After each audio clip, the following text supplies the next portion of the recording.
सर्वसामान्यांच्या हक्काचा आवाज जागर जनस्थान।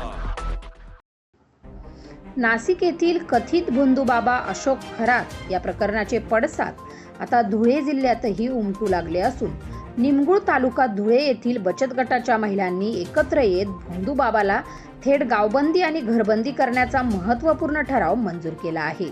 महाराष्ट्र अंधश्रद्धा निर्मूलन समितीचे जिल्हा पदाधिकारी दिलीप खिवसरा यांच्या मार्गदर्शनाखाली आयोजित या बैठकीत महिलांनी या प्रकाराबद्दल तीव्र संताप व्यक्त केला। यावेळी खिवसरा यांनी महिलांना जादूटोणाविषयी कायद्याची माहिती देत पुस्तकाचे वाटप केले।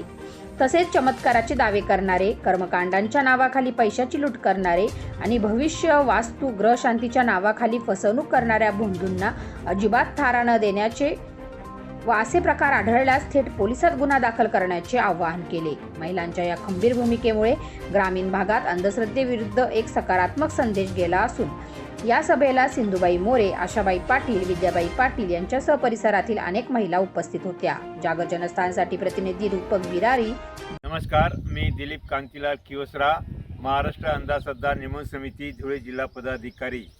नाशिक येथील भोंदूबाबा अशोक खरातचं प्रकरण ग्रामीण भागात महिलांना समजल्यानंतर मोठ्या प्रमाणात महिलांमध्ये चीड, क्रोध किंवा संताप व्यक्त होत आहेत आणि त्या हिशोबाने आज आमच्या निमगुळ येथील बचत गटाच्या महिला एकत्र आल्या आणि असे जर भोंदूबाबा आपल्या गावात येत असतील तर त्यांना गावबंदी किंवा घरात सुद्धा बंदी करण्याचा त्यांनी निर्णय घेतलेला आहे। कारण की या भोंदूबाबा हे जादूटोणाच्या नावाने मोठ्या प्रमाणात महिलांमध्ये भीती निर्माण करत असतात। एकीकडे शेतकरी महिला एक निसर्गाच्या संकटामुळे त्रस्त झालेल्या आहेत, त्या बऱ्याच त्यांना समस्या आहेत आणि अशा रीतीने जर हे भोंदूबाबा वेगळ्या प्रकारे भीती निर्माण करत असतील तर महिला आम्ही ताबडतोब त्यांच्यावर गुन्हा दाखल करू। जादूटोणा हा कायदा पास केलेला आहे, त्या कायद्याने त्यांच्यावर गुन्हा दाखल करू। तर कृपया कोणी भोंदूबाबाने आमच्या निमगुळ गावात येऊ नये। मी सिंधुबाई मोरे बोलते।